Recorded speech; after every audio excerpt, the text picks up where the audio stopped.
Créée par Westwood Studios au milieu des années 90, la série Command & Conquer a longtemps été l'une des références du jeu de stratégie temps réel. Mais le label Command & Conquer recouvre en fait plusieurs séries distinctes. Cet épisode de Retro & Magic, première partie d'un diptyque consacré à la franchise, s'intéressera donc plus spécifiquement à l'épisode fondateur et ses suites directes. C'est ce qu'on appelle la saga du Tiberium. À noter que nous avons eu la chance de pouvoir poser quelques questions à Louis Castle, cofondateur de Westwood, pendant la réalisation de ces 2 épisodes de Retro & Magic.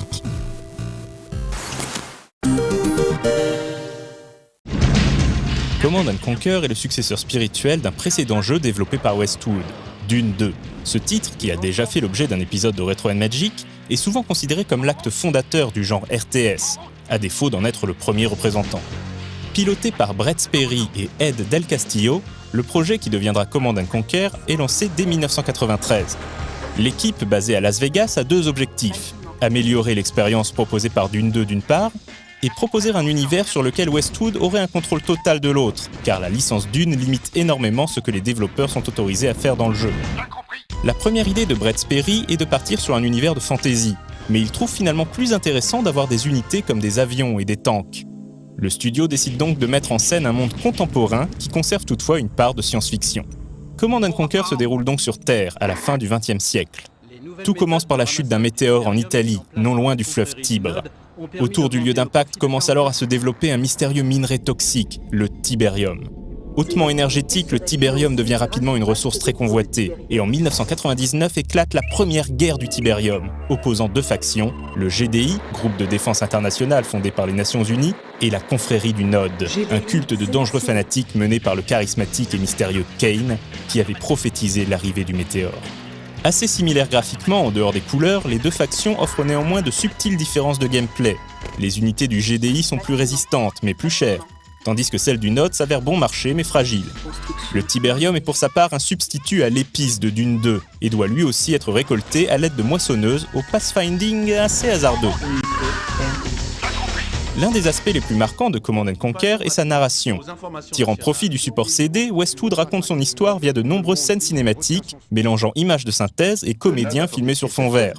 Westwood doit d'ailleurs mettre au point son propre codec permettant la lecture des vidéos sur les lecteurs CD simple vitesse.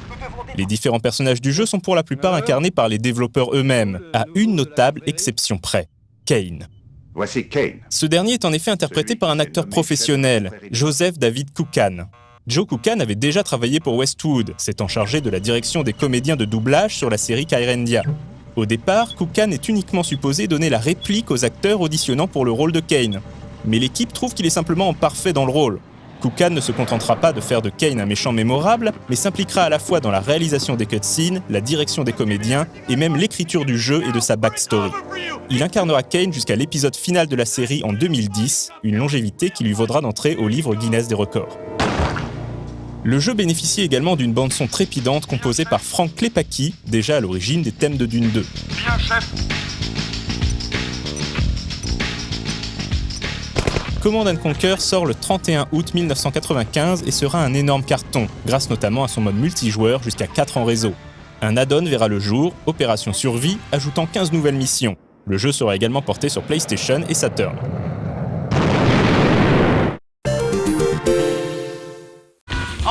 Command & Conquer fera l'objet d'un remake sur Nintendo 64 en 1999. Les scènes en full motion vidéo disparaissent évidemment de la cartouche, qui conserve toutefois les voix numérisées, y compris en français. Mais surtout, le jeu est désormais en 3D et propose pour l'occasion quelques missions remaniées, voire inédites. Cette version de Command & Conquer était développée par Looking Glass, un studio mythique ayant notamment créé les séries Ultima Underworld, System Shock et Thief.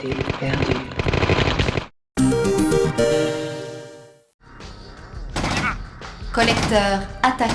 L'année 1999 voit également la sortie de la première vraie suite à Command & Conquer, baptisée Soleil de Tiberium. 30 ans après les événements du premier jeu et la victoire du GDI sur Kane et ses séides, le Tiberium a continué à se répandre, empoisonnant des régions entières.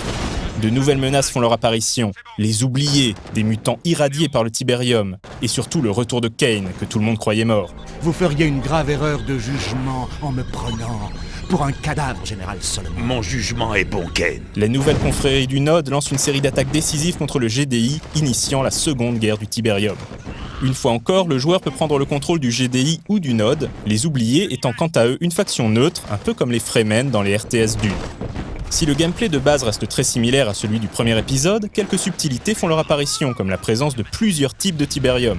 Et évidemment, le jeu compte également son lot de nouvelles unités au design futuriste. Le jeu propose un tout nouveau moteur avec des graphismes en 3D isométriques, des éclairages dynamiques et autres effets atmosphériques, et on note la présence fréquente d'environnements urbains permettant de déplacer ces unités à couvert. Côté cinématique, l'aspect amateur des séquences du premier épisode est contrebalancé par la présence de quelques acteurs connus, comme Michael Biehn et James Earl Jones. C'est très grave. C'est Kane.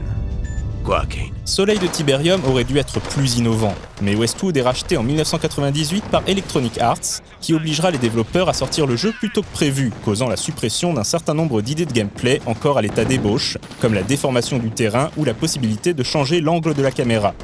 Certaines de ces idées seront toutefois finalisées dans l'add-on Mission Hydre et dans Alerte Rouge 2. Les renforts sont arrivés. Les renforts sont arrivés. En 2002, Command & Conquer change de perspective avec la sortie de Command & Conquer Renegade, un first-person shooter se déroulant pendant la première guerre du Tiberium. Le joueur incarne le capitaine Nick Parker, alias Havok, un commando du GDI chargé de mettre un terme à un projet du Node visant à créer des super soldats génétiquement améliorés. Malgré de bonnes intentions évidentes et le plaisir de retrouver les unités et bâtiments emblématiques du GDI et du Node tout en 3D, Renegade est au mieux un FPS très moyen, qui ne restera pas dans les mémoires. Son mode multijoueur en revanche connut un certain succès, notamment grâce à la présence de véhicules pilotables. Ce sera le dernier jeu estampillé Command & Conquer développé par Westwood, puisque Electronic Arts décidera de fermer le studio de Las Vegas l'année suivante. Le studio Westwood Pacific sera toutefois intégré à Electronic Arts et continuera à travailler sur la franchise. Une exploration de la zone est nécessaire. Le troisième épisode RTS de la saga du Tiberium connaîtra un développement compliqué et plusieurs itérations. Westwood s'attelle au projet dès le début des années 2000 sous le nom Tiberian Incursion.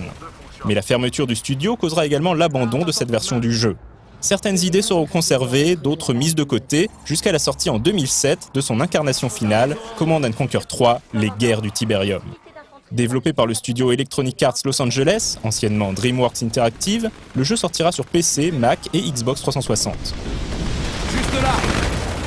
L'histoire prend place en 2047. Le cristal vert a continué à se répandre sur la surface de la Terre, ravageant son écosystème et divisant la planète en zone rouge inhabitable, zone jaune sinistrée où prospère l'idéologie du Node, et zone bleue préservée, contrôlée par le GDI. Ces zones bleues, considérées comme le dernier refuge du monde civilisé, sont aussi son dernier espoir. Alors qu'on le croyait encore une fois mort et enterré, Kane ressurgit et lance une offensive globale contre les Nations Unies, détruisant notamment la station spatiale Philadelphia servant de quartier général au GDI. Ainsi commence la troisième guerre du Tiberium. Mais alors que le conflit bat son plein, Kane fait exploser une bombe au Tiberium liquide, provoquant l'arrivée des Screens, une race extraterrestre insectoïde et belliqueuse. L'ajout de cette troisième faction divisera les fans de la franchise, bien que son existence dans l'univers de Command & Conquer ait été suggérée depuis le tout premier épisode, où l'on pouvait trouver une épave de vaisseau conservée dans une base du Node. Command & Conquer 3 intègre également des idées issues des séries dérivées, Alerte Rouge et Generals, notamment la possibilité de barricader ses troupes dans les bâtiments neutres présents sur la carte, permettant à l'infanterie de jouer un rôle majeur dans les affrontements sans risquer de se faire littéralement rouler dessus par les véhicules. Outre un gameplay efficace à défaut d'être révolutionnaire, 3 factions au style de jeu très différent et des graphismes en 3D spectaculaires, Command & Conquer 3 possède une ambiance apocalyptique particulièrement prenante. Les scènes cinématiques en prise de vue réelle aident beaucoup à l'immersion. Electronic Arts a fait appel à de nombreuses stars de la télévision et du cinéma pour raconter une histoire qui n'a jamais été aussi épique. C'est ainsi que l'on retrouve au cast Grace Park et Tricia Helfer de Battlestar Galactica, Josh Holloway de Lost, Jennifer Morrison de Doctor House, ainsi que les vétérans Michael Ironside et Billy Dee Williams. Et bien entendu, toujours Joe Kukan dans le rôle de Kane. De toutes les guerres. N'hésitez pas. Pressez ce bouton. Rio est à la merci des exclus, des laissés pour compte. Comme ses prédécesseurs, Command & Conquer 3 fera l'objet d'une extension. Baptisée la Fureur de Kane, celle-ci propose une nouvelle campagne pour la confrérie du Node. Démarrant juste après le dénouement de Soleil de Tiberium, le deuxième épisode, cette campagne raconte les efforts de Kane pour récupérer le Tacitus, un artefact extraterrestre. Mais le plus gros apport de la fureur de Kane, c'est surtout le mode conquête globale, permettant de lutter pour le contrôle de la Terre en alternant missions en temps réel classique et phases tactiques au tour par tour sur une carte du monde à la manière du jeu de plateau Risk. Ce mode n'est toutefois présent que dans la version PC du jeu.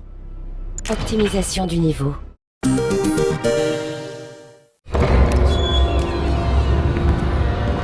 15 ans après ses débuts, en 2010, la saga du Tiberium a atteint sa conclusion dans le 4e et dernier épisode, Command & Conquer 4, le crépuscule du Tiberium. Un épisode malheureusement décevant et controversé, qui avait fait l'objet d'une critique détaillée sur No Life à l'époque. Cette critique peut être visionnée sur Noco. Mais comme nous le disions en introduction, Command & Conquer c'est aussi des séries dérivées, Alerte Rouge et Generals. Ces spin-offs seront le sujet de la deuxième partie de notre diptyque consacrée à la série créée par Westwood.